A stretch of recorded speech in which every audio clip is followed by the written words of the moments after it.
রবের সাথে আমাদের পরিচয় হয়েছিল রূহের জগতে। এখন ইকরা বিসমি রাব্বিকা, ওই রবের নামে তুমি পড়ো। তাহলে আপনারা যারা পড়বেন, আমরা যারা পড়বো, কার নামে? আওয়াজ করতে হবে, কার নামে? যেই পড়ার মাঝে রবের সাথে বান্দার সম্পর্ক থাকে না, ওই পড়ার নাম পড়া হতে পারে না, ওটার নাম শিক্ষা হতে।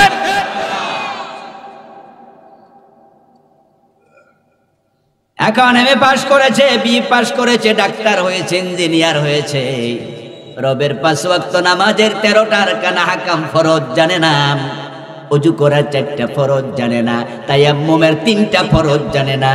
এমন বড় বড় শিক্ষিত এমএ পাস বিএ পাস আছে না নাই? কি পড়েছো? ঘোড়ার ডিম পড়েছো। এটার নাম পড়াই? যে পড়া তোমাকে তোমার রব পর্যন্ত নেয় না, রবকে চিনায় না, ওটা পড়া নয়। বাংলাদেশের সবচেয়ে বড় পণ্ডিত ভাষার দিক থেকে, যাকে ভাষাবিদ বড় পণ্ডিত বলা হয়, ডক্টর মোহাম্মদ শহীদুল্লাহ। উনি তার একটি বক্তৃতায় বলেছিলেন, আপনি যত বড় পণ্ডিত হন, যদি আপনি কোরআনের এলেম না জানেন, যেটা আপনাকে রবের সাথে পরিচয় করায়া দেবে, ওটা না জানলে আমি আপনার নামের আগে মূর্খ শব্দ যোগ করে বলবো, আপনি হলেন মূর্খ পণ্ডিত। আপনি শিক্ষিত পণ্ডিত না। সূরা ফাতিহা কোরআনের 1 নাম্বার সূরা। মানুষকে শেখানো, তার রবের সাথে পরিচিত করা হলো আলহামদুলিল্লাহি রাব্বিল আলামিন। সমস্ত প্রশংসা আল্লাহর, যিনি হলেন মহাজগতের রব। আবার যখন দুনিয়া থেকে আমরা চলে যাব, কবরে প্রথম প্রশ্নটাই হবে মান রব্বুক, তোমার রবকে? ঠিক নয়, আমরা সবাই হচ্ছে রবের গোলাম, মালিকের গোলাম। এবার একটু প্রশ্নের জবাব দিন তো ভাইয়েরা, যে গোলাম হয় সে স্বাধীন না পরাধীন হয়? জবাব সবার হয় নাই। গোলাম যে হয় সে স্বাধীন না পরাধীন? যেদিন সে নিজেকে স্বাধীন মনে করবে, বুঝতে হবে সে এখন আর গোলামের কাতারে নাই। আর হাসরের দিন আল্লাহর জান্নাত শুধু গোলামরাই পাবে। ওই কাতারে নাম যদি মুছা দাও, কপালে জান্নাত নাই। তাই জান্নাত দেওয়ার আগে আল্লাহ বলবেন, ফাদখুলি ফি ইবাদি ওয়াদখুলি জান্নাতি। ইবাদ শব্দটি আব্দুন শব্দের বহুবচন। আব্দুন মানে গোলাম। ফাদখুলি ফি ইবাদি, ও প্রশান্ত আত্মারা, জান্নাতীরা, আমার গোলামের কাতারে আগে দাঁড়াও। আপনারা যারা নিজেকে এখন আর গোলাম মনে করেন না, গোলাম শুনলে লজ্জা পান, বরং আপনি নিজে এখন মালিক। এখন আপনি যা মনে চা তাই করেন, আপনার নাম গোলামের কাতারে থাকবে না। যার নাম গোলামের কাতারে নাই, ওয়াদখুলি জান্নাতি, এই সংবাদ তার জন্য প্রযোজ্য হবে না। যারা স্বাধীন নয় তারাই হলো গোলাম। প্রত্যেকটা গোলাম থাকে মালিকের অধীন, পরাধীন। এবার আরেকটা কথার জবাব দিন, গোলাম যদি মালিকের অধীন হয়, পরাধীন হয়, মন মতো চলে না, মালিকের আইন মতো চলে। মালিকের আইনের বাহিরে গেলে গোলামের শাস্তি আছে না নাই? এখন আমরা যদি গোলাম হই, আমাদের মালিকের আইন কোরআন মতো চলা দরকার আছে না নাই? কিন্তু এখন কোরআন মতো চলছে কয়জনে? বরং এই গোলামগুলোকে আল্লাহ যখন মাঝে মাঝে একটু ক্ষমতা দেয়, তখন তারা রবের আইন বাদ দিয়া নিজের আইন বানাতে শুরু করে। যারা রবের আইনের কথা বলে, উল্টা তাদেরকে মৌলবাদী বলে গালি দেয়। প্রাচুর্যময় তিনি, ক্ষমতা তার হাতে, আমাদের হাতে নয়। যারা এই পথ থেকে সরে গেছে, তাদের সাথে রবের সম্পর্ক কেটে গেছে, দূরত্ব তৈরি হয়ে গেছে। আর রবের একটা সুন্নাহ হলো, তিনি মানুষ যখন সীমালঙ্ঘন করে, তখন মাঝে মাঝে ছাড় দেয়, কিন্তু তিনি কখনো ছেড়ে দেয় না। কোরআনে তিনি বলছেন উমলি লাহুম ইন্না কাইদি মাতিন, আমি রশির মাঝে একটু ঢিল মেরি। ওই যে ছোটকালে ঘুড়ি উড়াইছেন, ঘুড়ি আকাশে যত উঠছে রশিতে তত ঢিল দিছেন। আল্লাহ বলেন উমলি লাহুম, আমি তাদেরকে একটু ঢিল দেই। সুদ খায়, ঘুষ খায়, হারাম খায়, জুলুম করে, পরের জমি দখল করে, এরপরও ছেলে এমবিবিএস, মেয়ে ডাক্তার, আর একটা বিসিএস, কোনো অসুবিধা নাই। মনে মনে কয় হুজুররা কয় আল্লাহ নাকি ধরে, আমার দৌড় লইতো না। অমুকরে জেলে দিলাম, তমুকরে ফাঁসি দিলাম, অমুকরে মেরে ফেললাম, ক্রস ফায়ারে দিলাম, যা ইচ্ছা তাই করলাম, ওই আমার ক্ষমতা তো যায় না। হুজুররা কয় এগুলা মনে হয় ঠিক না। কোরআনে আল্লাহ জবাব দেয় না না, উমলি লাহুম, আমি রশির মাঝে ঢিল দিছি। ইন্না কাইদি মাতিন, এরপর আল্লাহ বলে নিশ্চয় আমার কৌশল বড় শক্ত, বড় শক্ত, বড় শক্ত। ও প্রিয় নবী, ওয়াসবির লিহুকমি রাব্বিকা ফাইন্নাকা বিআয়ুনিনা, হতাশ আপনি হবেন না। আবু জেহেল আপনাকে 3 বছর জেল খাটাইছে, হত্যার সিদ্ধান্ত নিয়েছে, হিজরতের পথে আপনার মাথা কাটলে 100 লাখ পুরস্কার দেবে ঘোষণা দিয়েছে। মদিনা আসার পরে আক্রমণ করে উহুদে আপনাকে জালেমেরা দাঁত ভেঙেছে। আপনি ভাববেন না আমি বুঝি দেখি না, ইন্নাকা বিআয়ুনিনা, আপনি আমার চোখের সামনেই আছেন, আমি সব দেখি। তবে উমলি লাহুম, আমি রশিতে ঢিল দিছি। ইন্না রাব্বাকা লাবিল মিরসাদ, ও নবী আপনার রব ঘাটিতে বসে আছে, স্টেশনে বসে আছে, তাকে ফাঁকি দিয়া যাওয়ার ক্ষমতা কারো নাই। ঘুড়ি উড়াইয়া দিয়া ছেলেটা রশিতে ঢিল দিল, ঘুড়িটা অনেক উপরে গেল, ছেলে রশিতে আরো ঢিল দিচ্ছে।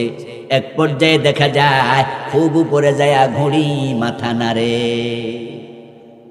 মনে হয় সে বুঝাতে চায় তোর কাছে আর ফিরে আসবো না রে, তুই অনেক নিচে, আমি অনেক উপরে। কিন্তু বাচ্চাটা উপরের দিকে তাকায়, রশি থাকলে আরো ঢিল দিত, আরো যা, আরো যা। বাচ্চা টেনশন করে না, গুড়ির মাথা নাড়া দেখে বাচ্চা কোনো ব্যাখ্যা খোঁজে না, গুড়ি কি বুঝাতে চায় তা নিয়ে চিন্তাও করে না। এর কারণ বাচ্চা জানে নাটা এটা আমার।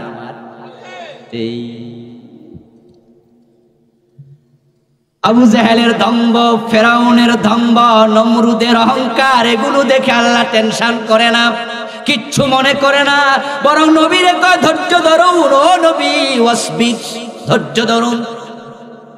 ওয়াসবির কামা সাবারা উলুল আজমি মিনার রুসুল, আমার আগের রাসূলেরাও ধৈর্য ধরেছে।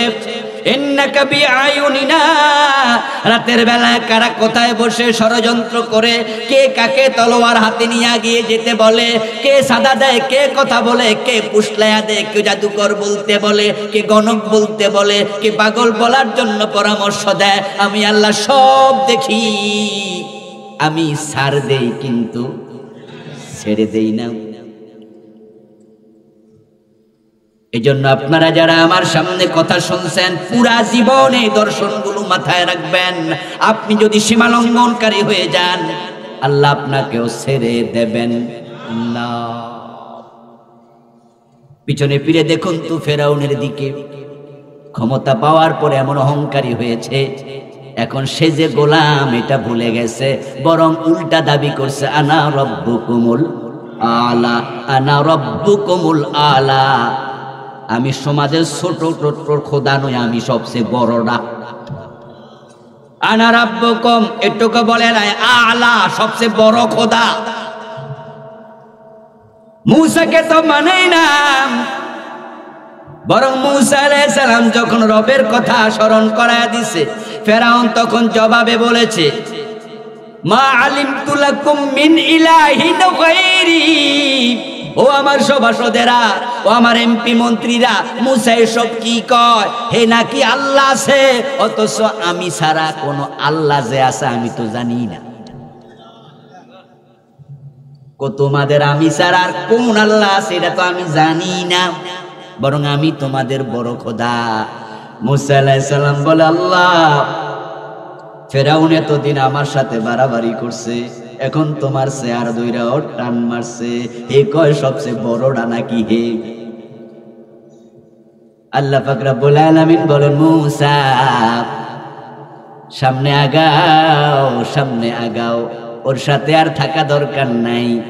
ওয়াসরি বিইবাদি ইন্নাকুম মুত্তাবাউন, আমার গোলামদের উপর সে জুলুম করছে, তাদেরকে নিয়ে মিশর থেকে বের হয়ে চলে যাও, তার ব্যাপারে ফয়সালা আমি করছি। ইউযাব্বিহুনা আবনাকুম ওয়া ইস্তাহিয়ুনা নিসাকুম, জুলুম সে কম করে নাই, বাচ্চা ছেলে হলে জবে করে দিত, মেয়ে হলে বাঁচায় রাখতো, বড় হলে দর্শন করবে, ইজ্জত লুটে নেবে, দাসী বানাবে, ইস্তেফাদা নেবে, ছেলে হলে জবাই করে দেবে। হাজার হাজার সন্তানকে জবাই করেছে, আমি রশিতে ঢিল দিয়েছিলাম, কিন্তু সীমা যখন লঙ্ঘন করে ফেললো, এখন তার ব্যাপারে আমার চূড়ান্ত সিদ্ধান্ত এসে গেছে। ও মুসা, তুমি তাদেরকে নিয়ে চলে যাও। মুসা নবী চলে গেলেন। সাগরে যাওয়ার পর আল্লাহ 12 রাস্তা বানালেন, ওই রাস্তা ধরে মুসা আলাইহিস সালাম বনি ইসরাইলের লোকদেরকে নিয়ে ওই পারে চলে গেলেন, কিন্তু ফেরাউন যাওয়ার সুযোগ আল্লাহ আর দেন নাই। আল-ইয়াওমা নুনাজ্জিকা বিবাদানিক লিতাকুনা লিমান খালফাকা আয়া। কোরআনে আল্লাহ কয়, ফেরাউনকে আমি পানিতে ডুবাই মারছি, কিন্তু তার লাশটাকে আমি রেখে দিছি। 3100 বছর পানির মাঝে লাশ ভাসমান ছিল, পচে নাই, গলে নাই, হাঙ্গর তিমি কেউ খায় নাই, ওই লাশটা এখনো আছে না নাই? লিতাকুনা লিমান খালফাকা আয়া। কোরআন মাজিদে আল্লাহ বলেন, তোরে আমি পরবর্তী জাতির জন্য নিদর্শন বানায়া রাখবো। আজকে আপনি চেয়ারম্যান, কালকে হবেন এমপি, পরশু হবেন মন্ত্রী। আজকে আপনি ছাত্র, কালকে হবেন বিচারপতি। আজকে আপনি ছাত্র, কালকে হয়ে যাবেন জাজ। আপনার পজিশন পরিবর্তন হবে, কিন্তু মাথায় রাখা লাগবে, গোলামি কখনো পরিবর্তন হবে না।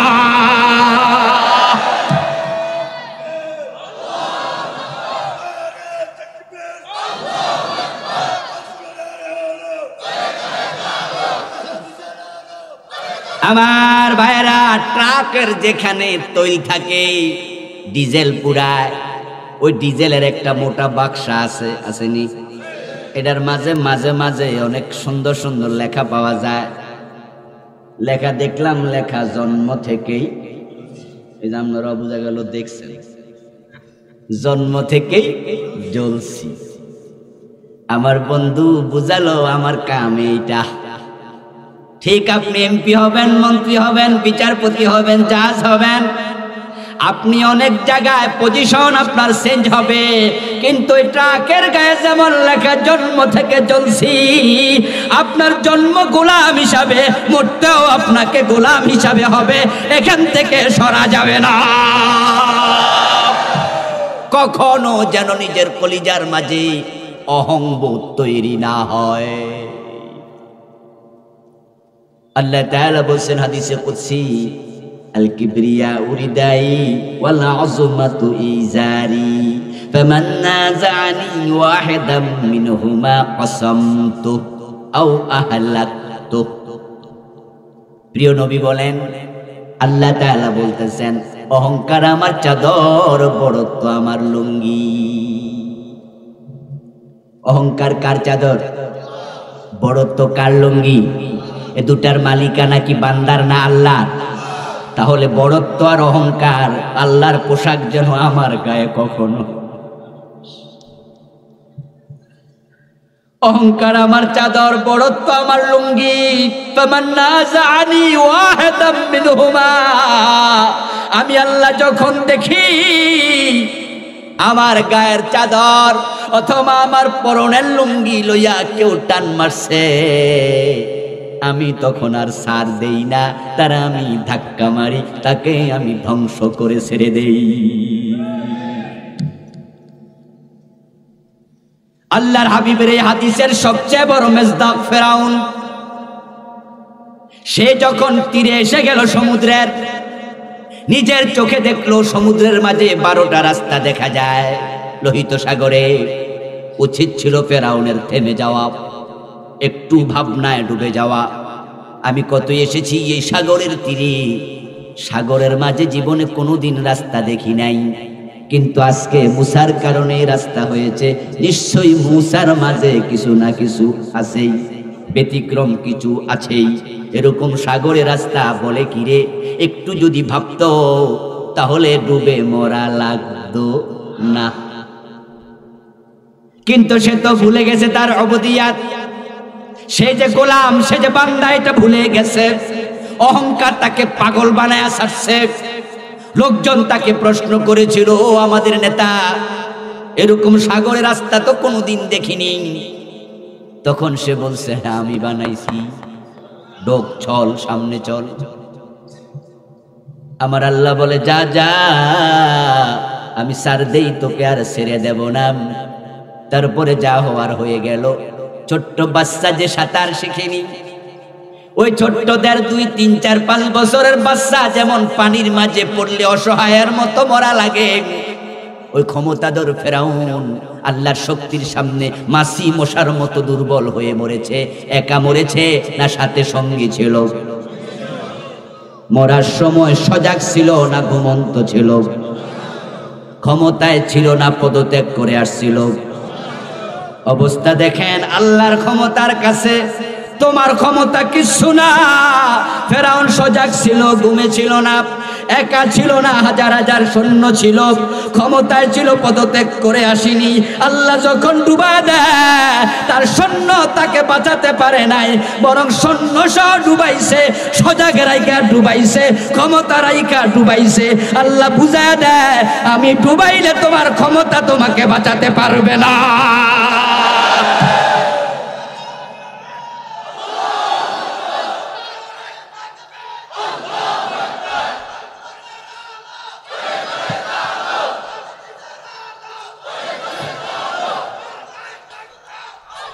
আমার ভাইয়ারা, এই যে কয়দিন আগে আল্লাহ টাকলা মুরাদের ডুবাইল, এটা পানিতে ডুবানোর সে কমনি। আমার বন্ধু ফেরাউন ডুবে গেছে, মরে গেছে, শাস্তি যন্ত্রণা যা খেরাতে হচ্ছে, কিন্তু টাকলা মুরাদ দুনিয়া থেকে শাস্তি পাচ্ছে, ঠিক নেই? চেহারাটা দুনিয়ার কাউকে দেখানোর মতো অবস্থা, আর ঘরের বউটাও তারে ঘরে জাগা। অথচ সে প্রতিমন্ত্রীর ক্ষমতায় ছিল। তার দ্বারা আল্লাহ তাআলা এমন একটা ঘটনা ফাঁস করায়া দিছে, যে ঘটনার কারণে তার ক্ষমতাও গেল, দলীয় পদবি গেল, সব হারাইল। লজ্জা থেকে বাঁচার জন্য কানাডায় চলে যাচ্ছিল, ও দেশের ইমিগ্রেশন পুলিশ জানাইয়া দিল, এত ফসামাল আমরাও নেই না, গো ব্যাক। তারপরে এখন দেশে আসলো। বলুন তো, তাকে নিয়ে আমাদের কারো কোনো কৌতূহল আছে? কেউ জিগায় নিয়ে কই আছে? বাস থেকে মাছ কিনে এনেছেন 500 টাকা 1 কেজি, 700 টাকা, 1000 টাকা কেজি। রান্না করার পরে খাবার টেবিলে মাছটার দাম আছে, খেয়েছেন ভালো করে, কিনে এনেছেন, তেল দিয়ে ভুনা করেছেন, তেলের কেজি যাই হোক, মাছ বাঁচতে তেল লাগে, ঠিক নেই? কিন্তু খাওয়ার পরে যখন তার হাড্ডিগুলো, কাঁটাগুলো আলাদা হয়ে জুটা হয়ে গেল, জুটা হওয়ার পরে এখন মালিকের কাছে জুটার দাম আর নাই। বিড়াল খাইলো না কুত্তা খাইলো, মালিকে ফিরো তাকায় না। আল্লাহ চাইলে তোমাকে জুটা বানাইতে 1 মিনিটও লাগে না। তার হাতে রাজত্ব। আপনাকে আমাকে তিনি ক্ষমতা দেন, সম্পদ দেন, অর্থ দেন, লিয়াবলুয়াকুম আইয়ুকুম আহসানু আমালা। তিনি বলে, আমি এগুলো দিয়ে দেখতে চাই কে ভালো কাজ করে। হাসরের ময়দানে কত টাকাওয়ালা চিৎকার দেবে, কত ক্ষমতাওয়ালা চিৎকার দেবে, দিয়ে আফসোস করে শুধু বলবে ইয়া লাইতানি লাম উতা কিতাবিয়া মা আগনা আন্নি মালিয়া হালাকা আন্নি সুলতানিয়া। হায়রে, আমার তো টাকা ছিল, কিন্তু টাকাগুলো আজকে কোনো উপকারে আসলো না। আমি চাইলে মসজিদ বানাতে পারতাম, মাদ্রাসা বানাতে পারতাম, গরিবদেরকে খাওয়াতে পারতাম, আজকে আমার লাখ লাখ গুণ ফিরে আসতো, কিন্তু আমি তো টাকা শুধু জমাইছি, ব্যাংক ব্যালেন্স করছি, এই টাকাগুলো কোনো উপকারে আসলো না। অথচ হাদিস, মান বানা লিল্লাহি মসজিদান বানাল্লাহু লাহু বাইতান ফিল জান্নাহ। রাসূল বলেন, আল্লাহর জন্য যে ঘর বানায়, মসজিদ বানায়, আল্লাহ তার জন্য জান্নাতে ঘর বানায়। ও টাকাওয়ালা আমার প্রিয় ভাইরা, জান্নাতে তোমার ঘর তুমি দুনিয়ায় বানায়া নিতে পারতা যদি একটা মসজিদ বানানোর সহযোগিতা করতা। হাসরের দিন আল্লাহর কাছে বলবা, আল্লাহ আমার জান্নাত দেন। আল্লাহ তখন খোঁটা দেবে।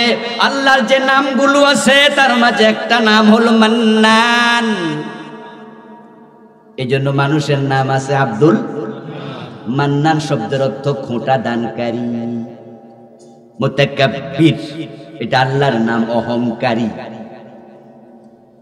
আল্লাহ সেদিন খোঁটা দেবেন, এই পয়সাওয়ালা টাকাওয়ালা, আজকে জান্নাত চাস, ল্যাংটা গিয়েছিলি, কাপড়টাও ছিল না, 100 কোটি টাকার মালিক তোরে বানাইছিলাম, তোর কাছে আমি একটু খাবার চেয়েছি, তখন তা আমার দেশ নাই, আজকে কিসের জান্নাত চাস, আউট। হাসরের দিন বলিবেন, খোদা হে আদম সন্তান, তুমি মোর সেবা করো নাই, যবে চিনো রোগে অজ্ঞান। বলিবে মানুষ, সেই প্রভু করো তার, আমরা কেমনে লইব তোমার পরিচর্যার ভার। বলিবেন, খোদা দেখিনি মানুষকে দিছি রোগের ঘরে, তারি শুশ্রূষা করিলে তুমি সেটাই পাইতে মোরে। ছোটকালে পড়ছিলাম কবিতা, ভাবছিলাম কবির কল্পনা বিলাস, কিন্তু কামেল উঠে যখন বুখারী খতম করলাম, দেখি এটা হাদিসে কুদসি। এটা কবির কল্পনা বিলাস নয়, কবির বানানো কথা নয়, এটা আল্লাহর কথা, হাদিসে কুদসি। সহিহ বুখারীতে এসেছে, আল্লাহ বলবে, ফকিরকে যদি খাবার দিতি, ওটা আমাকে দেয়া হতো। সহিহ বুখারীতে আরেকটি হাদিস আছে, কালান নবী সাল্লাল্লাহু আলাইহি ওয়াসাল্লাম, মান তাসাদদাকা বিআদলি তামারাতিন মিন কাতাবিন মিন কাসাবিন তাইয়্যিব ফা ইন্নাল্লাহা ইয়াতাকাব্বালুহা বিয়ামিনিহি। হালাল কামাই থেকে একটা খেজুর যদি কেউ ফকিরের হাতে দেয়, ফকিরের প্লেটে পড়ার আগে আল্লাহ ডান হাত বিছায়া দেয়। ও পয়সাওয়ালারা, আল্লাহকে দেওয়ার সুযোগ আছে। দুনিয়ায় থাকতে টাকা দিয়া জান্নাত কেনা যায়। মসজিদ বানাও, মাদ্রাসা বানাও, ব্রিজ বানাও, কালভার্ট বানাও, গরিবকে দাও, এগুলো আল্লাহর কাছে জমা হবে, এর ওসিলায় জান্নাত মিলে যাবে। কিন্তু কত পয়সাওয়ালা আফসোস করে বলবে, টাকা ছিল কিন্তু কোনো কাজে। কত এমপি, মন্ত্রী, মেম্বার, চেয়ারম্যান, ক্ষমতাওয়ালা নেতারা সেদিন আফসোস করবে, হালাকান্নি সুলতানিয়া, হায়রে আমার ক্ষমতা ধ্বংস হয়ে গেছে, ক্ষমতা তো ছিল কোনো কাজে আসলো না। আসলে দোস্ত আমার, ক্ষমতা দিয়ে জান্নাত কেনা যায়, জান্নাতের পথে চলা যায়। আর রাহিমুনা ইয়ারহামুহুমুর রহমান। তুমি ক্ষমতা পাওয়ার পরে অসহায়ের বাড়ি তোমরের মতো দৌড়ায়া যাও। যে ব্যক্তি রহমত লইয়া গয়া যায়, দয়া লইয়া গয়া যায়, ভালোবাসা লইয়া গয়া যায়, আমার রাসূল বলেন তার বিপদে রহমান রহমতের দরিয়া লইয়া গয়া যায়।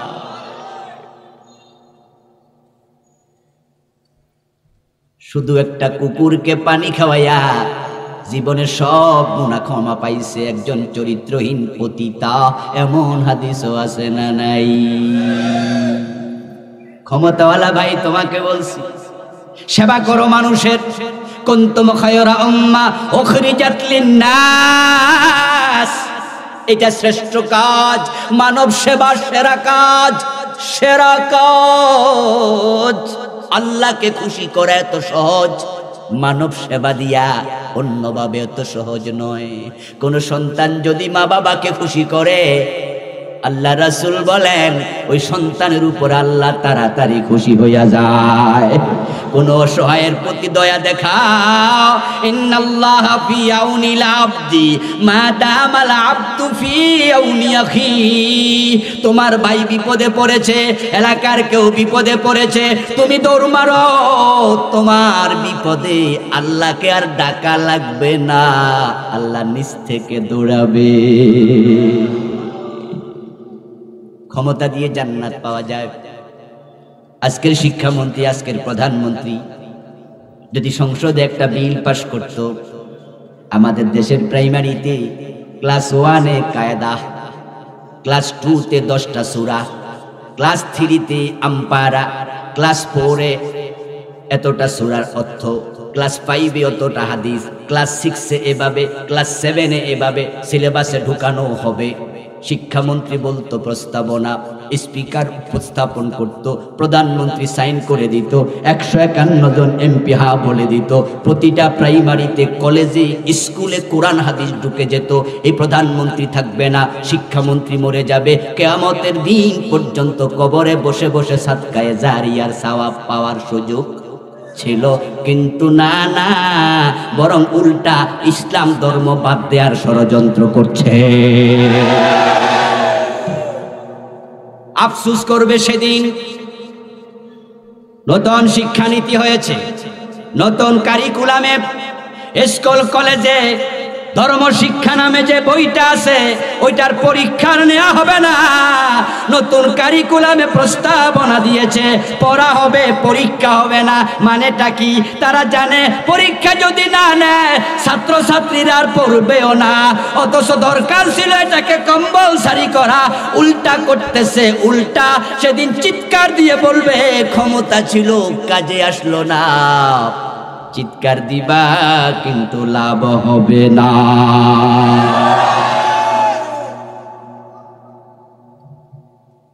লিয়াবলুয়াকুম আইয়ুকুম আহসানু আমালা, তিনি দেখতে চান কে কত ভালো কাজ করে।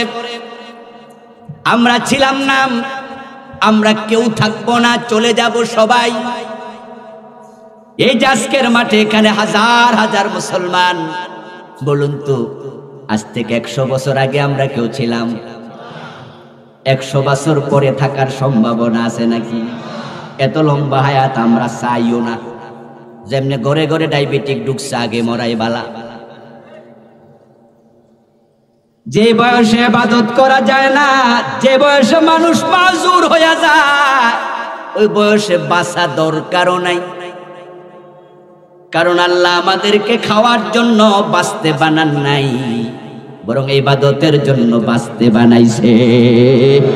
আমরা বাঁচতে চাই ততদিন, ইবাদত করতে পারবো যতদিন। যখন ওযু করলে ওযু থাকবে না, নামাজ পড়ছি কি পড়ে নেই এটা স্মরণ শক্তি লোপ পেয়ে যাবে। প্রস্রাব করে ঘর নষ্ট করে ফেলবো, লোকজন আপনজনেরা ওযু করাতে যাবে, বলবে হাত ধো, মুখ দিয়ে বসে থাকবো, মুখ ধোয়ার পরে মাথা মাসে করবো না, ইবাদতের উপযুক্ত থাকবো না। ওই বয়সে বাঁচার কোনো প্রয়োজন নাই। নবী মুহাম্মদ সাল্লাল্লাহু আলাইহি ওয়াসাল্লাম নিজে দোয়া করতেন, আল্লাহুম্মা ইন্নী আউযু বিকা মিন আন আরুদ্দা ইলা আরযালিল উমর। প্রিয় নবী বলতেন, আল্লাহ যে বয়স গেলে আমি একবারে নুয়ে যাব, অন্যের উপর নির্ভরশীল হয়ে যাব, ওই বয়স থেকে তোমার কাছে আমি ফানা চাই। 100 বছর পরে আমি বাঁচতেও চাই না, আমনে চাইলে চাঙ্গা। তবে আমি মনে করি আমরা অনেকে চাইবো না, চাই আর না চাই 100 বছর পরে বেঁচে থাকার সম্ভাবনা খুব। চলে তো যেতে হবে, প্রশ্ন হলো কোথায় যাবেন? ডেস্টিনেশনটা কোথায়? ডেস্টিনেশন হলো আল্লাহকুমুত তাকাসুরু হাত্তা যুরতুমুল মাকাবির। আপনি যতই আরো চাই করতেছেন, আপনাকে দেয়া হবে নির্ধারিত পরিমাণ। তারপরে সময় যখন আসবে, রশিতে টান মারবে, 1 সেকেন্ডও থাকার সুযোগ আর নেই। মানুষের মৃত্যুর মতো নিশ্চিত জিনিস পৃথিবীতে আর কিছু আছে আমি জানি না। চিরাগ বোঝা যায় আকাশ খারাপ হয়েছে, একটু দমকা হাওয়া বইছে, সর্দি আসার আগে বোঝা যায় হাসি আসতেছে, জ্বর আসার আগে বোঝা যায় মাথাটা একটু ভারী ভারী, শরীরটা গরম গরম মনে হচ্ছে, কিন্তু মৃত্যুর জন্য কোনো সিগন্যালের প্রয়োজনও নাই। কচু পাতার উপরে পানি যদি বসে বৃষ্টির কারণে, ওই কচু পাতার পানি টলমল টলমল করে, যে জিনিসের গ্যারান্টি ওয়ারেন্টি নাই, ওটা বোঝানোর জন্য মানুষ মাঝে মাঝে কয়টা হলো কচু পাতার পানির মতো। কিন্তু আমি বলি ভাই আমার, মৃত্যুর সে এটার গ্যারান্টি আছে। কচু পাতার পানি পড়ার জন্য একটু বাতাস লাগে, অথবা জলীয় বাষ্প হয়ে উড়ে যাওয়া লাগে, অথবা সূর্যের তাপ লাগে, অথবা কারো গায়ের ধাক্কা লাগলে পড়বে, কিন্তু মরার জন্য কোনো ধাক্কা লাগারও প্রয়োজন নেই। ইযা জাআ আজালুহুম লা ইস্তাখিরুনা সাআতান ওয়া লা ইস্তাকদিমুন। সবার জন্য সময় নির্ধারণ করা আছে। সময় আসলে 1 সেকেন্ড আগেও না, 1 সেকেন্ড পরেও না, সময় মতো চলে যাওয়া লাগবে, কোনো ওসিলারও প্রয়োজন নাই। মানুষ যখন সাধারণ মৃত্যু পায়, তখন দেখবেন যারা মরার পরে মাইকিং করে, তারা তখন কি কইব আর খুঁজা পাই না, তখন কয় হৃদযন্ত্রের ক্রিয়া বন্ধ হয়ে মারা গেছে। কয়নি যখন কোনো কারণ টারণ খুঁজা পায় না, তখন কয় হৃদযন্ত্রের ক্রিয়া বন্ধ হয়েছে। তো ক্রিয়া বন্ধ না হইলে মরল কেন? এটা কোনো কারণ নয়। আলানফাসু মাদুদা, আপনি আপনার টোটাল জীবনে কয়টা নিঃশ্বাস নেবেন সেটাও গোনা আছে। একজন ফেরেশতা নিঃশ্বাস ঢুকায়, আরেকজন ফেরেশতা টেনে বের করে। আপনি জানেন না কয়টা নিঃশ্বাস আপনি নেবেন, কিন্তু আপনারা যিনি বানাইছেন তিনি জানেন কিনা। ওয়াইন কুল্লু নাফসিন লাম্মা আলাইহা হাফিজ, প্রত্যেকের জন্য হেফাজতকারী ফেরেশতা আছে। ওই ফেরেশতাকে আল্লাহ বলে দিছে, আমার এই বান্দার নিঃশ্বাস আর আছে 2000, আমার বান্দা নিঃশ্বাস নেবে আর 150 বার, এই বান্দা নেবে 2 লাখ বার। ফেরেশতা দেখে দেখে দেখে দেখে মোবাইলের মাঝে টাকা পুরানোর পরে যখন দেখবেন কথা কইতাছেন, কথার মাঝখানে নেটওয়ার্ক শেষ, আওয়াজ আসতেছে আপনার লিমিট ক্রস, ব্যালেন্স। এখন আপনি যত চিল্লাইয়া কথা কন ওই বেড়ার। আল্লাহ তাআলা বলেন সময় যখন আসবে রশিতে টান পড়বে, জায়গায় শেষ। কত মানুষ প্রতিদিন মরে যায়, কত মৃত্যু আমরা দেখি, কিন্তু নিজের মৃত্যুর কথা অনেকেই ভাবি না। চায়না থেকে বিমান উঠেছে, মালয়েশিয়া যাবে, কয়েক বছর আগের ঘটনা। 296 জন যাত্রী ছিল, ওই বিমানটা হারায়া গেছে, পাওয়া যায়নি। পত্র পত্রিকায় দেখেছি, ব্রেকিং নিউজ দেখেছি টেলিভিশনের স্ক্রিনে। 2-4 দিন 5 দিন 10 দিন পরে এখন আর কেউ মনেও করে না। ওই বিমানে এমন লোক ছিল শত শত কোটি টাকার মালিক, কিন্তু কবরটাও নাই, 3টা কাপনের কাপড়ও কপালে। 1 সেকেন্ডের নেই ভরসা, মরণ ঘাড়ের পরে। বিপুল সম্পদ করছ জড় বিলাসের তরে। বুলবুল পাখির নেই এসেছিনু হেতাম, বেঁধেছিনু বাসা বড়ই মমতা। সময় হলে শেষ, সেরে পরিবেশ, যেতে হবে সেথায় নিয়তি যেথায়। এমন জায়গায়ও মৃত্যু হতে পারে যেখানে আপনার লাশটার খোঁজও মিলবে না। আপনার সব থেকে যাবে, আপনি নাই, কাপনের কাপড়টা পর্যন্ত কপালে জুটবে না, এমন জায়গাও মৃত্যু হতে পারে। একবার প্রচন্ড শীতকালে কুয়াশা পড়ছিল, উত্তরবঙ্গ থেকে মাহফিল করে সাভারের রিউ কলোনি স্টেশনে নামলাম। ফজরের টাইম হয়ে গেল, রাস্তা ক্রস করব, এই পাশ থেকে ও পাশে যাব। তখন কিছুটা আলো হয়ে গেল, পায়ের তলায় দেখি এরকম একটা পোটলা টাইপের কিছু। একটু ভালো করে চোখ দিয়া দেখি, ওই পোটলার মাঝে কান দেখা যায়। কান দেখে তো আটকে উঠলাম, এটা তো মানুষ। রাতের বেলায় অ্যাক্সিডেন্ট করেছে, কুয়াশার রাত, উত্তরবঙ্গের গাড়ি আসছে গেছে, মানুষ না কুত্তা কে মরছে ড্রাইভাররা খেয়াল করে নাই। গাড়ি যেতে যেতে হাড় মাংস সব শেষ, শুধু গায়ের কিছু চামড়া এক জায়গায় পোটলা হয়ে আছে। ও আমার ভাই, কবর দেবে কি? লাশের তো কোনো চিহ্ন নাই। সেই লাশ আমিও তো হতে পারতাম। আল্লাহ তাআলা আপনাকে ভুলবেন না, আপনি যা করেছেন তার আলোকে আপনার কবরটাকে বানাবেন। হাত্তা জুরতুমুল মাকাবির, কবরের দিকে রওনা দিয়েছি সবাই, এক পা দু পা করে প্রতিদিন আগাচ্ছি। প্রতিদিন রাসূলুল্লাহ সাল্লাল্লাহু আলাইহি ওয়াসাল্লাম মেরাজ থেকে ফিরে আসলেন, জান্নাত দেখলেন, জাহান্নাম দেখলেন, মালাকুত দেখলেন, জাবারুত দেখলেন। লিনুরিয়াহু মিন আয়াতিনা, আমি তাকে আমার আয়াত নিদর্শন গুলো দেখানোর জন্য সফর করিয়েছি। সব দেখে ফিরে এসে রাসূল বলেন, মা রাআইতু মানজারান কাত্তু ইল্লা ওয়াল কবরু আফজাউ মিনহু, আমি যত জায়গায় দেখেছি কবরের মতো ভয়াবহ জায়গার একটাও দেখি নাই।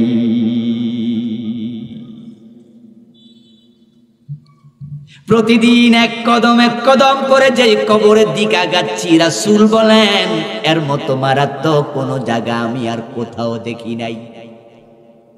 ইন্না হাযিহিল উম্মাতা তুবতালা ফি কুবুরিহিম, এই উম্মতে মানুষগুলো কবরের মাঝে এমন বিপদে পড়বে, মাঝে মাঝে আমার নবী, আমি নবীর মনে চায়, আমি আল্লাহকে বলি, আল্লাহ এই দৃশ্যটা আমার উম্মতকে একটু দেখান।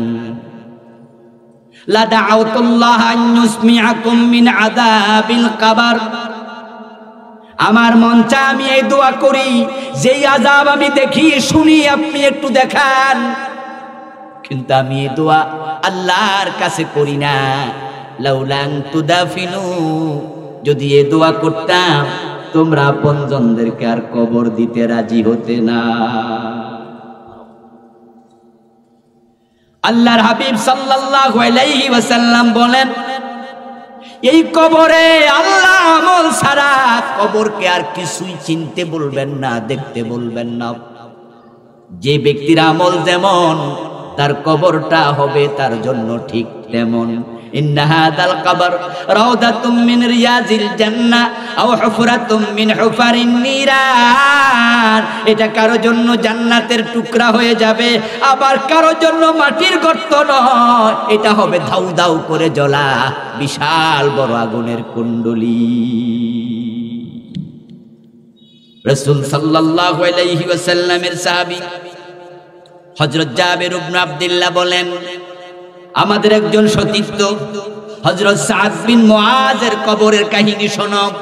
ওনার মৃত্যুর পর রাসূল সাল্লাল্লাহু আলাইহি ওয়াসাল্লাম আমাদের কাছে সুখবর দিলেন, খুশ খবর দিলেন।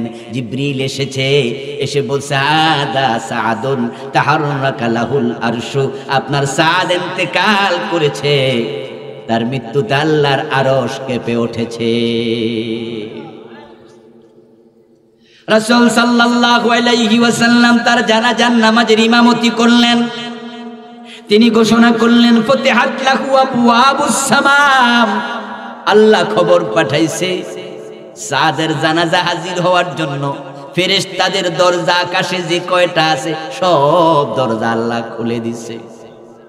জানাজা শেষ করে রাসূল বলেন শাহেদাহু ৭০ আলফাম মিনাল মালাইকা, আমার সাদের জানাজা পড়ার জন্য আকাশ থেকে ৭০,০০০ ফেরেশতা এসেছে। কিন্তু জানাজার পরে ঘটল ভিন্ন চিত্র। হযরত জাবের বলেন বিশ্বনবীর উপস্থিতিতে হযরত সাদকে কবরে রাখা হলো, কবরের মাটি সমান করে দেয়া হলো। আল্লাহর হাবিবের একটি সুন্নাহ নিয়ম ছিল, তিনি কাউকে দাফন করে তাৎক্ষণিক চলে যেতেন না, বরং দাফনের পরে কবরের পাশে তিনি দাঁড়ায়া থাকতেন কিছুক্ষণ। ইজা ফারাগা আন দাফনিল মাইয়িত ক্বালা লিআসহাবিহি ইস্তাগফিরু লিআখিকুম ওয়াসালু লাহু তাসবিত ফাইন্নাহু আলআন ইউসআলু। আল্লাহর হাবিবের সুন্নাহ নিয়ম ছিল, কবরের পাশে দাঁড়ায়া বলতেন, ও আমার সঙ্গীরা, তোমাদের ভাইয়ের জন্য আল্লাহর কাছে ক্ষমা চাও। এখন তাকে প্রশ্ন করা হবে, আল্লাহকে বলো, আল্লাহ কবরে প্রশ্নের জবাবের ব্যবস্থা করে দাও। এ দোয়া তোমরা করো। কিন্তু সাদকে জানাজার নামাজের পরে দাফন করার পরে রাসূল কবরের পাশে দাঁড়ালেন, চিরাচরিত নিয়ম ওই কথাগুলো বলেন নাই, বরং হঠাৎ করে আমরা দেখি আল্লাহর হাবিব সুবহানাল্লাহ বলে চিৎকার দিতে শুরু করলেন। সাব্বাহা রাসূলুল্লাহি সাল্লাল্লাহু আলাইহি ওয়াসাল্লাম ওয়া সাব্বাহনা মা'হু তাবিলা। দীর্ঘ সময় ধরে প্রিয় নবী বলছে সুবহানাল্লাহ সুবহানাল্লাহ সুবহানাল্লাহ। আমরা সাহাবারাও সুবহানাল্লাহ বলে চিৎকার দিতে শুরু করলাম। অনেকক্ষণ পরে রাসূল থামলেন, থেমে বলেন আল্লাহু আকবার। আমরাও বললাম আল্লাহু।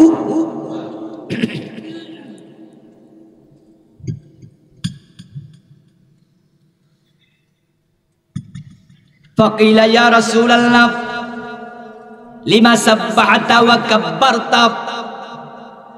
এভাবে তো বিশ্বনবী কখনো করতেন না। তাই কোন একজন সাহাবী প্রশ্ন করলেন, হে আল্লাহর রাসূল, আপনি আজকে এরকম সাদের কবরের পাশে সুবহানাল্লাহ বললেন কেন, আল্লাহু আকবার বা বললেন কেন? প্রিয় নবী জবাব দেন, লাকাদ তাদায়াকা আলা হাযাল আবদিস সালিহ কবরুহু হাত্তা ফাররাজাহু আল্লাহু আনহু।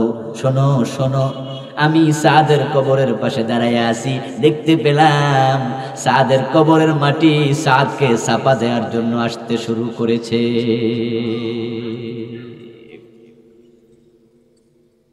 কবরের মাটি যাকে চাপা দেবে হাত্তা তাখতালে ফাদলাহু, তখন তার এই পাশে পাজরের হাড্ডি ও পাশের হাড্ডির সাথে ঢুকে যায়, এত জোরে চাপ মারে। আমি নিজে দেখছিলাম আমার সাদের কবরের মাটি তাকে চাপা দিতে আসতেছে, সহ্য কেমনে করি? আমি সুবহানাল্লাহ বলা শুরু করে দিলাম। যখন আমি সুবহানাল্লাহ বলা থামাই না, এটা দেখে আমার আল্লাহ নিজে কবরের মাটি সরাইয়া দিছে। হাত্তা ফাররাজাহুল্লাহু আনহু। আল্লাহ ফাইল ফাররাজা শব্দের আল্লাহ বলেছে, ও কবরের মাটি সরে যাও। তখন মাটি সরেছে, আর আমি আল্লাহর প্রশংসা করে বললাম আল্লাহু আকবার, আল্লাহ তুমি মহান। তাকবীর দিয়েছি।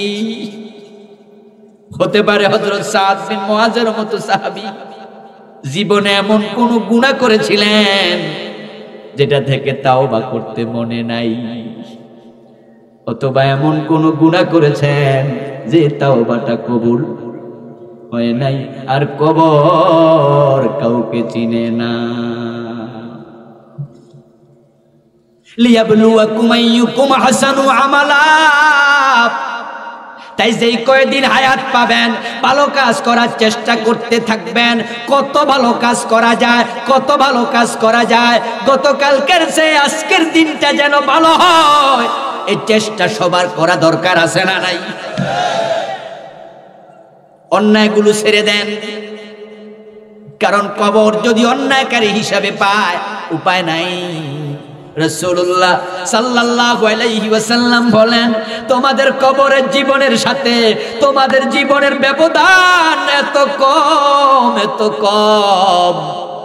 তোমারে কবরে রেখে তোমার আপনজনেরা বাড়ি যাওয়া লাগবে না, বরং তারা কবরের পাশ থেকে সামান্য দূরে যেতে যেতেই ফেরেশতা এসে তোমাকে বসাবে।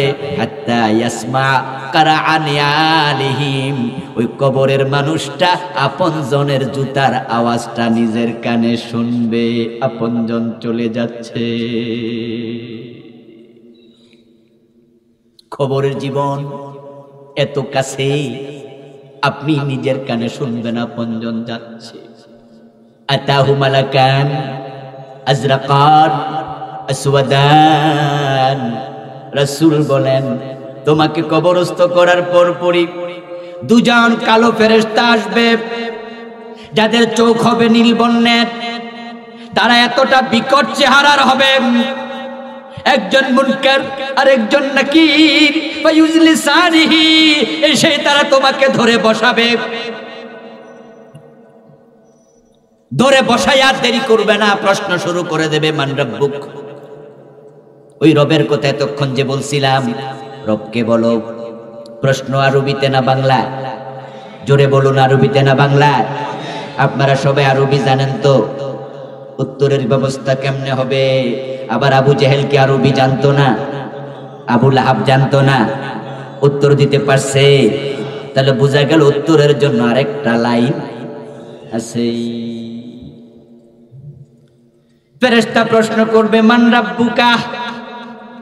উত্তর তো আরবিতে দিতে হবে, প্রশ্ন তো আরবিতে করবে। আল্লাহর সব বান্দা তো আরবি জানে না। আরে ভাই, আমার নিজের নামটা পর্যন্ত বাংলায় লিখতে পারে না এমন কিছু ভালো মানুষও বাংলাদেশে আছে না নাই? হারাম খায় না, সুদ খায় না, ঘুষ খায় না, জুলুম করে না, নামাজ ছাড়ে না, পর্দা করে, কোন অন্যায়ের সাথে নাই, কিন্তু লোকটা মূর্খ, নিজের নামটাও লিখতে পারে না। আর বেটা আরবি বুঝবে কেমনে? আবার আবু জেহেল আবু লাহাব তো ভালোই আরবি জানতো, জবাব তো দিতে পারে নাই। তাহলে বুঝতে হবে দুনিয়া থেকে এটা মুখস্থ কইরা যাইয়া কোনো লাভ নাই। পরিস্থিতি বড় জটিল। এজন্যই তো ফেরেশতা প্রশ্ন করার আগে আমার আল্লাহ নিজে একটা পরীক্ষা নিয়ে নেবে।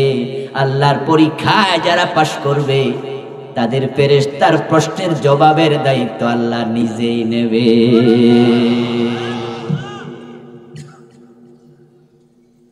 আল্লাহ কোরআনে বলেছেন, ইউসাব্বিতুল্লাহুল্লাযীনা আমানু বিল কওলিস সাবিতি ফিল হায়াতিদ দুনিয়া ওয়া ফিল আখিরা। আপনারা যারা আমার সামনে আছেন বলুন তো, আমরা যারা ঈমানের উপরে টিকে আছি নিজেরা আছি না আল্লাহ রেখেছে? কে রেখেছে? জোরে বলুন, কে? আল্লাহ ঘুরায় দিলে সাহাবীও মুরতাদ হয়ে যায়। রাসূলের সাহাবী কালেমা হারা হয়েছে, মুরতাদ। বালাম ইবনে বাউর বনি ইসরাইলের অনেক বড় আল্লাহর ওলি কাফের হয়ে মারা গেছে। প্রিয় নবী দাওয়াত দেয়, আপন চাচা আবু তালেব কালেমা নিল না।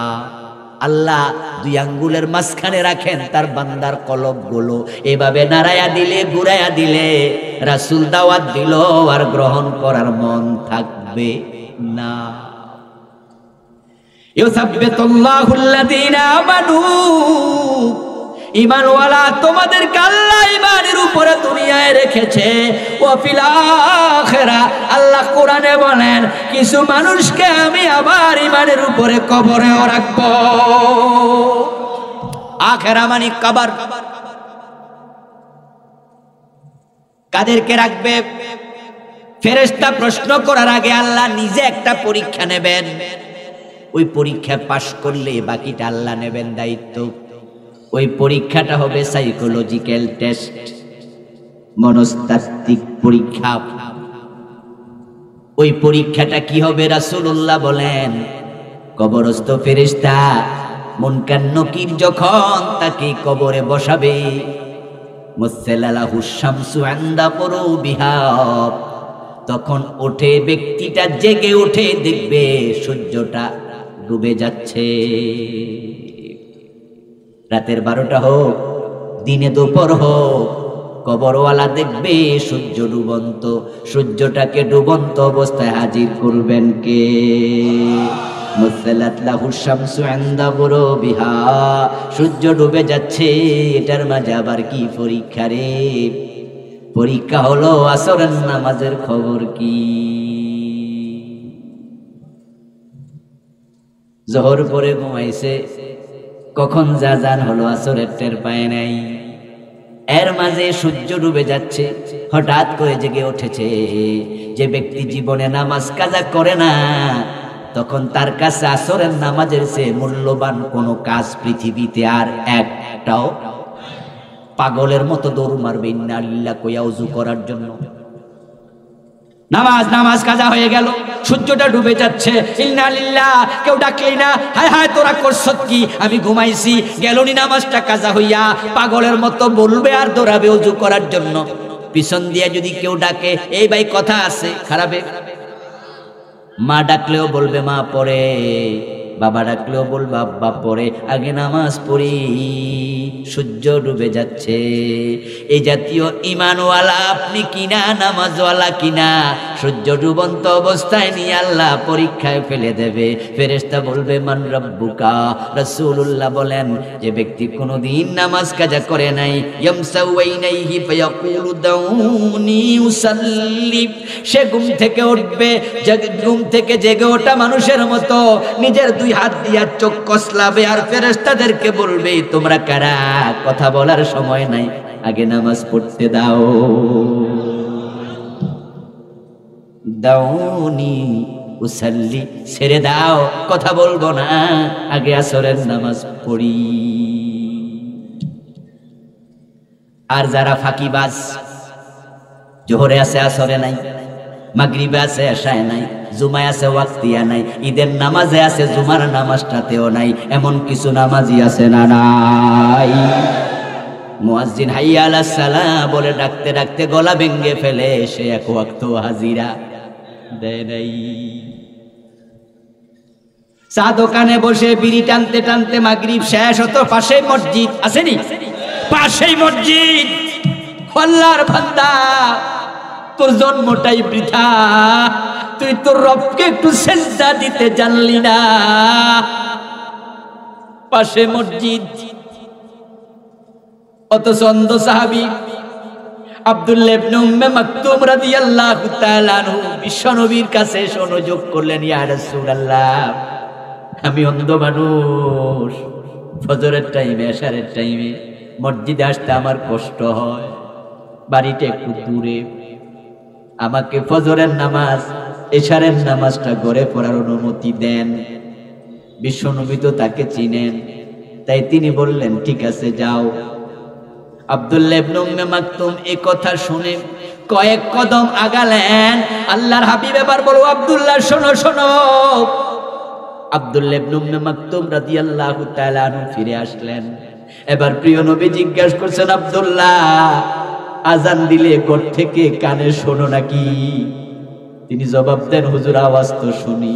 আমার রাসূল বলেন, তাহলে ঘরে পড়িও না, মসজিদে আসিও, যতই কষ্ট হোক।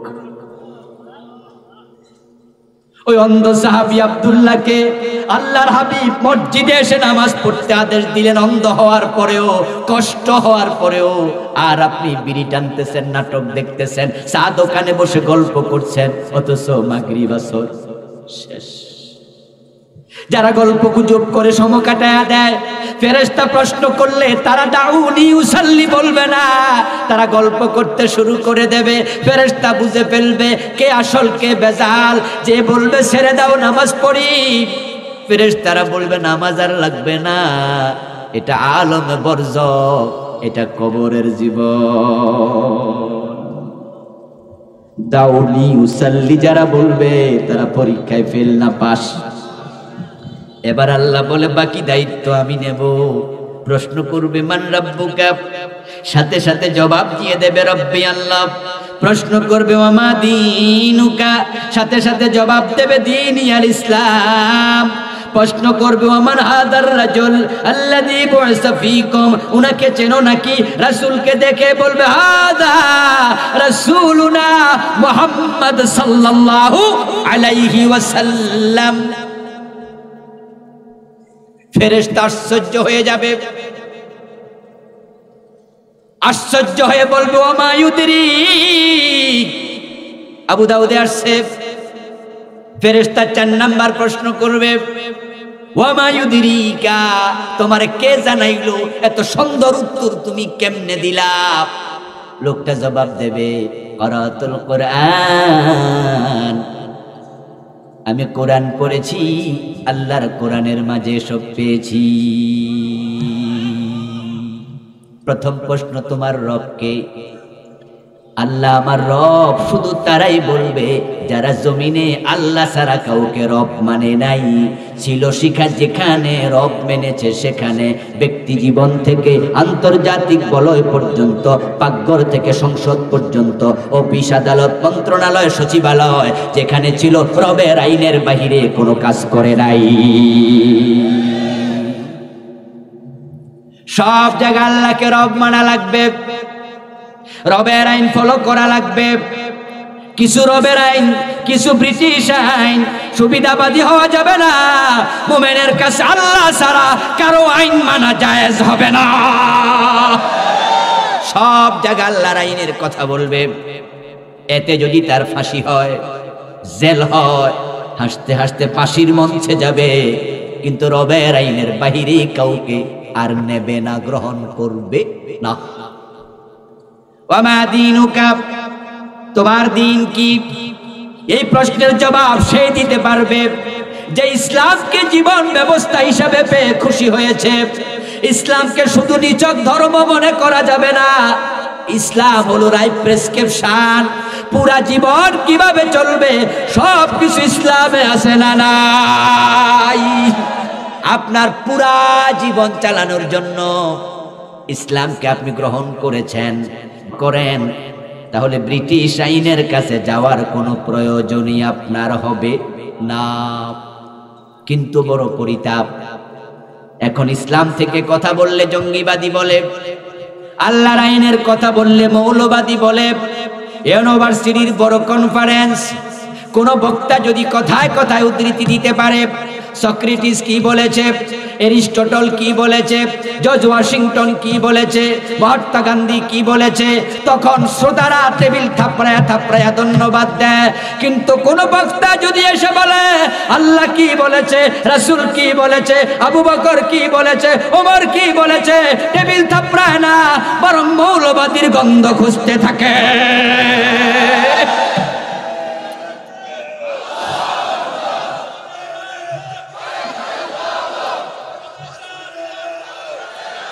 আমার ভাইয়েরা, আপনি যদি দ্বীন আল ইসলাম বলতে চান, সব জায়গায় ইসলামকে নিয়ে যাওয়া লাগবে, ইসলাম সাথে থাকবে, কোথাও লজ্জা পাওয়া যাবে না।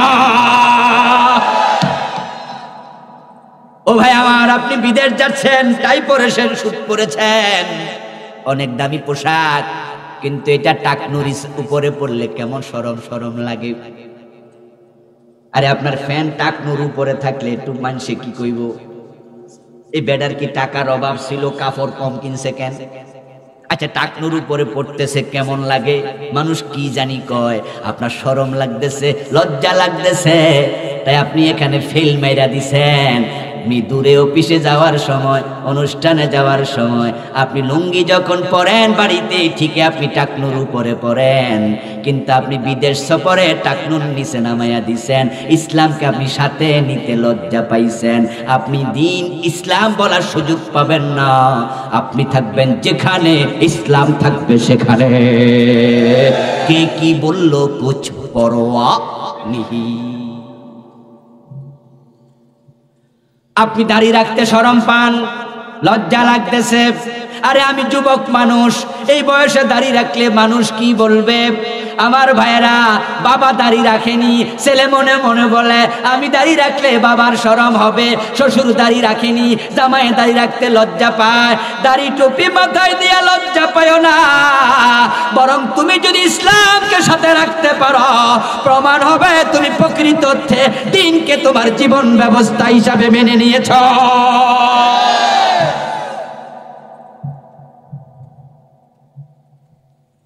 তিন নাম্বার প্রশ্ন আমার, ওমান নবিয়ুকা ওমান হাদার রাজুল আল্লাযী বুইসা ফীকুম। রাসূলকে দেখানো হবে কবর থেকে ডিরেক্ট। আমার বন্ধু, হাদা মানে এই, ওমান হাদার রাজুল এই লোকটাকে, যালিকা মানে উহা, হাদা মানে এহা এটা, হাজা কাছে।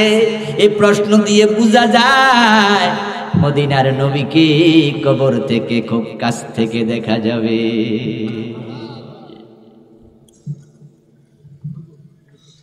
আল্লাহর হাবিবের ইন্তেকালের সময় হযরত ফাতেমাতুজ জাহরা খুব করে কাঁদছিলেন। ফাতেমার কান্না দেখে রাসূল সাল্লাল্লাহু আলাইহি ওয়াসাল্লাম ইঙ্গিত দিলেন, ফাতেমা এদিকে আয়। ফাতেমা রাদিয়াল্লাহু তাআলা আনহা নিজের কানটা রাসূলের মুখের সাথে লাগাইয়া দিছে। প্রিয় নবী পিস পিস করে করে ছোট করে করে কিছু কথা বলল। হযরত ফাতেমা কান্না বন্ধ করে দিলেন। আল্লাহর হাবিবের ইন্তেকালের পরে, দাফন কাফনের পরে কয়েকদিন চলে গেল।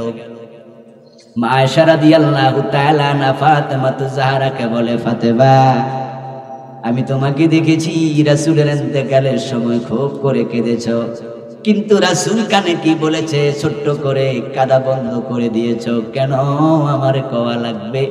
ফাতেমা বলেন, মা আমার কান্না দেখে আমার বাবা বলে, ফাতেমা তুই কাঁদিস না, তোর কান্না আমার সহ্য হয় না, তবে শোন কবরে সবার আগে তোর সাথে আমার দেখা হবে।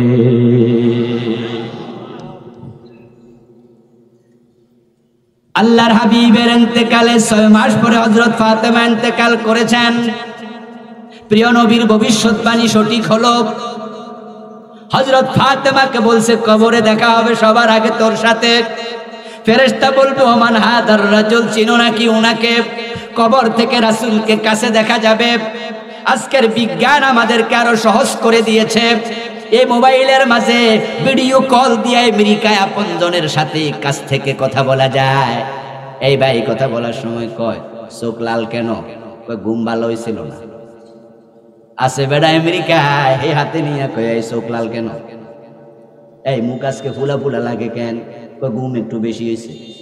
এই চেহারা শুকনা শুকনা কেন? এখনো খাই নাই। অথচ আছে সে আমেরিকায়, দেখতেছে এখানে বসে। আজকের যদি মোবাইলের মাধ্যমে, ভিডিওর মাধ্যমে ওয়াশিংটন ডিসি থেকে হোয়াইট হাউসের বারাক ওবামা, জো বাইডেন বক্তৃতা দেয়, বাড়ির টেলিভিশনে ঘরে বসে লাইভ দেখা যায়। আমার আল্লাহর চেয়ে কোটি গুণ শ্রেষ্ঠ পন্থায় মদিনার নবীকে কাছে এনে দেখানোর ক্ষমতা আল্লাহর আছে না নাই? আপনি দেখবেন রাসূলকে কাছ থেকেই। এবার একটু বলুন তো, রাসূলের মুখে দাঁড়িয়ে আছে না নাই? আপনার যে নাই, অমিল তো হয়ে গেল।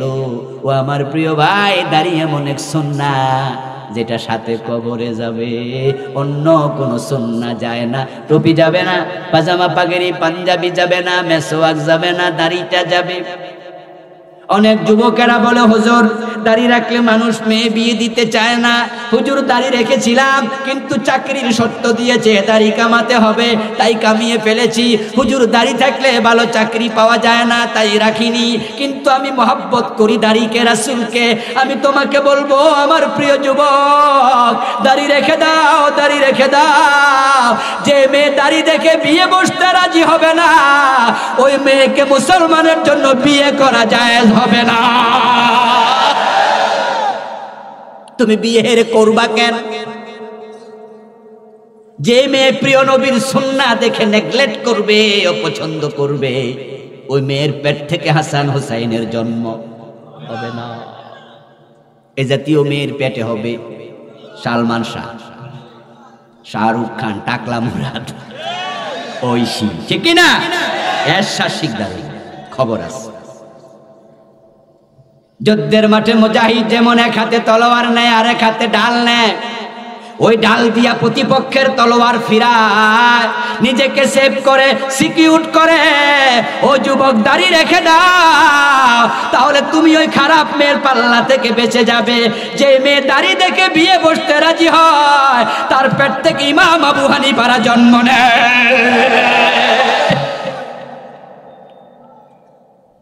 যে অফিসে দাড়ি থাকলে চাকরি দেবে না, ওই অফিসে চাকরি নিয়ই না। প্রয়োজন নাই, রিজিকের মালিক অফিসার না রাজ্জাক। আল্লাহর হাবিবকে জীবনে মডেল বানায়া দেন। লাকাদ কানা লাকুম ফি রাসূলিল্লাহি উসওয়াতুন হাসানা। রাসূল সারা দুনিয়ার আর কাউকে আমরা নেতা মানি না।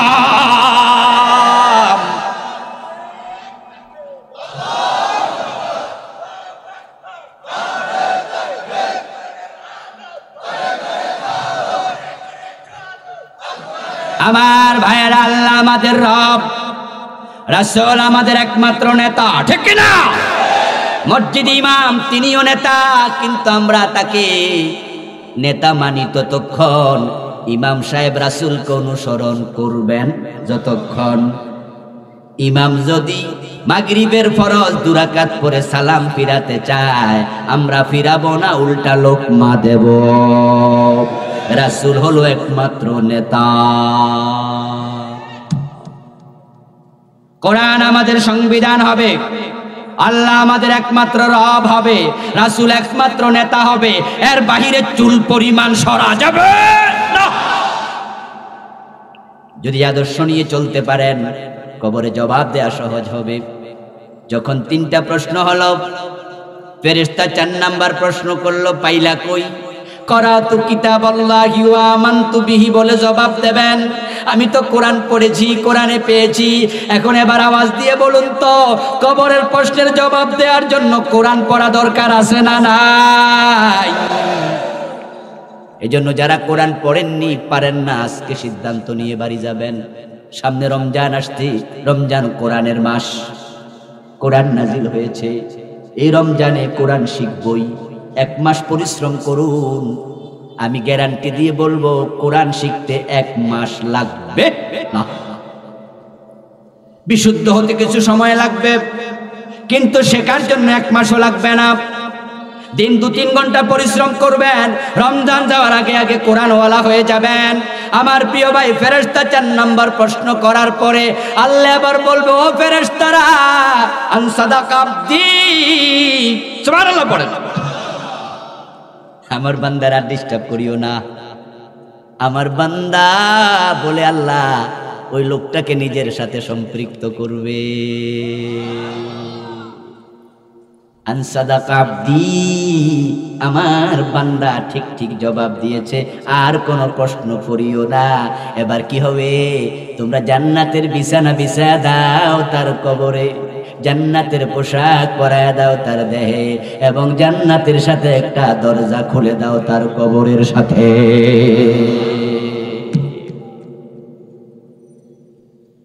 ফেরেশতারা জান্নাতের পোশাক পরায়া, জান্নাতের দিকে দরজা খুলে দিয়ে, জান্নাতের বিছানা পরায়া বিছায়া দিয়া এবার বলবেন, নাম কানাউমাতিল আরুস। ও আল্লাহর বান্দা, ফজরের টাইমে ঘুম থেকে জেগে গেছো। আরে সারা রাত ডিউটি করছে, 3টা বাজে আইসা ঘুমাইছে, তারপরে ফজরের টাইমে আবার উঠে গেছে, নামাজ কাজা করে নাই। এমন আল্লাহর বান্দাও আছে না নাই? আলহামদুলিল্লাহ, আলহামদুলিল্লাহ, এগুলো লাগবে। এই যে মাহফিল করে যাচ্ছে, ঢাকা পৌঁছতে পৌঁছতে 3:30 4টা বাজে প্রায় দিন, কিন্তু আলহামদুলিল্লাহ ফজরের নামাজ জামাতে মিস কখন করছি মনেই পড়ে না। আলহামদুলিল্লাহ, আধা ঘন্টা হোক ঘুমায় উঠে যাব, 1 ঘন্টা হোক উঠে যাব। আমার বন্ধু আল্লাহর বান্দারা, জীবনের সাথে এটা ফিট করে নাও। বান্দা, কত ঘুম নষ্ট করছো।